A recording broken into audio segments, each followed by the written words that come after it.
The car that America couldn't stop mocking was once envisioned as a bold off-road machine by the designer who would later create the Corvette C7. Instead, it became the Pontiac Aztek, a mishmash of every focus group's demands, squashed onto a minivan skeleton and pushed as the next big thing.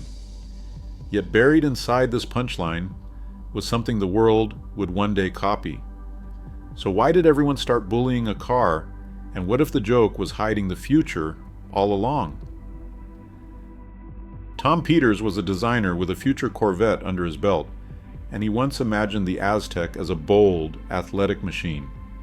He pictured something that could prowl off-road trails and turn heads at the campsite.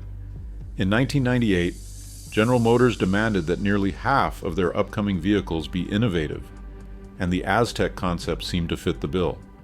Early sketches showed a low, wide stance, flared arches, and a sense of purpose that felt more Camaro than minivan.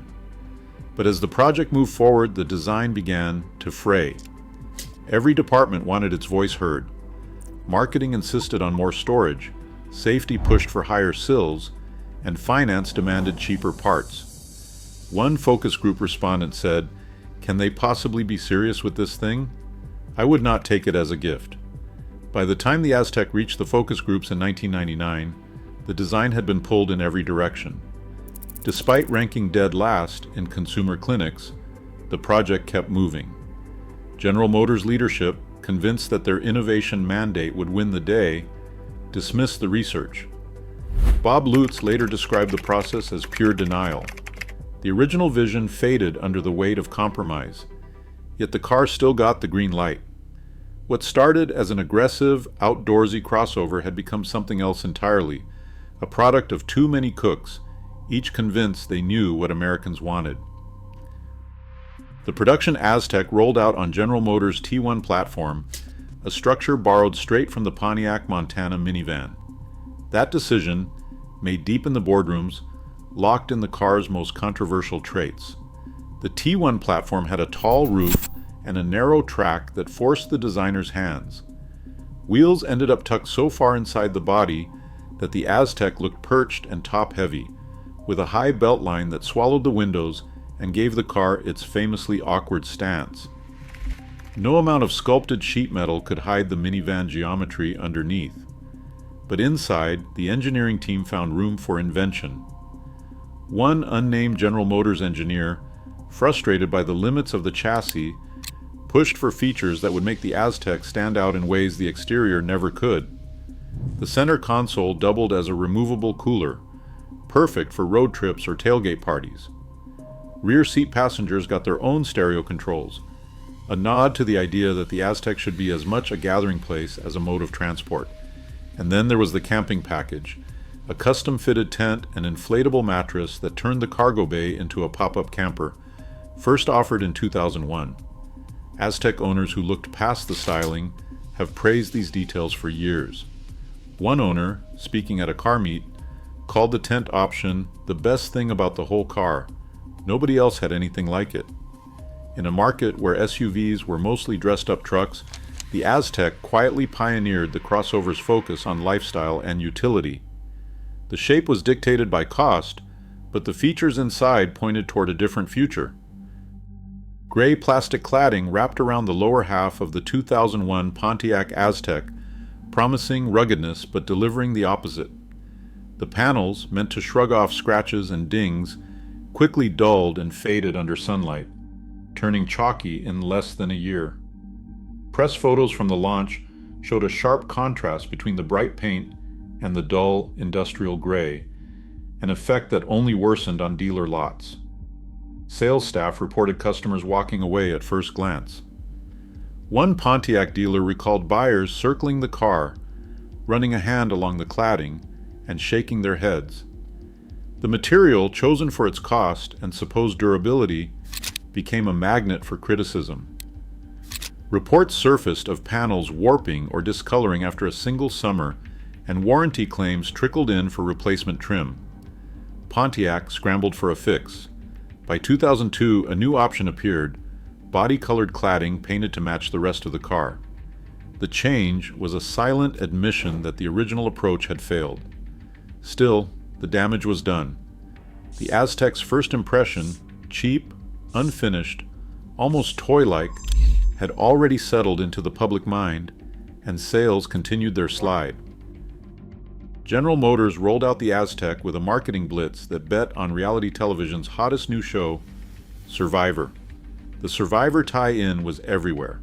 Commercials, giveaways, even a grand prize Aztek for the show's first season winner. General Motors ad executives pitched the car as the ultimate vehicle for the young and adventurous, hoping Survivor's wild popularity would rub off on their new crossover. But the campaign backfired almost immediately. Generation X buyers, the supposed target, saw the ads as phony and out of touch. The car's looks had already become a punchline, and the commercials only made things worse. Sales figures told the story in cold numbers. Only about a quarter of General Motors' original projections ever materialized. Instead of the planned from 50,000 to 75,000 units per year, the Aztek barely cleared 24,000 in its launch year. Critics did not hold back. Time magazine included the Aztek in its list of the 50 worst cars of all time and called it a visual assault. Pulitzer-winning auto journalist Dan Neal described it as a car that looks like it was designed by a committee that never met. The Aztek became a fixture in late-night jokes and worst of lists, cementing its reputation as a marketing disaster. In 2008, a faded fern green Pontiac Aztek rolled onto television screens as the car of Walter White, a chemistry teacher on the brink in Breaking Bad. The choice was no accident. Production designer Mark Freeborn wanted a vehicle that spoke to Walter's stalled life, something anonymous, overlooked, and just a little bit sad. The Aztek, once the butt of every late-night joke, suddenly became a character in its own right. Its battered paint and awkward lines were a perfect match for a man quietly unraveling. As the series gained momentum, so did interest in this unlikely automotive co-star. Auction listings for fern green Azteks began to climb. Collectors started hunting for the exact year and color, hoping to capture a piece of television history. Online forums buzzed with questions about VYN numbers and factory options. The Aztek, frozen for years as a symbol of design gone wrong, now carried a new meaning. Proof that context can turn even the most ridiculed object into a cult icon. All it took was the right story. Pontiac's reputation for excitement and performance had already begun to fade by the early 2000s, but the Aztek's failure accelerated the decline. Automotive historians often point to this model as the moment the brand lost its way, a car so out of step with its own image that it became a warning sign for the entire division. Financial reports from General Motors show that the Aztek, with its low sales and high development costs, dragged down Pontiac's profitability year after year. By the time General Motors entered bankruptcy proceedings in 2009, the numbers spoke for themselves. The Aztek had sold only 120,000 units across 5 model years, never coming close to the 50,000 per year target needed to break even. In 2010, Pontiac was discontinued, a casualty of General Motors' restructuring and a lingering symbol of how far the brand had strayed from its roots. Yet, in a twist that few could have predicted, the basic idea behind the Aztek has found new life. Today's automotive market is filled with coupe SUVs and lifestyle crossovers that echo the Aztek's sloped roof and focus on versatility.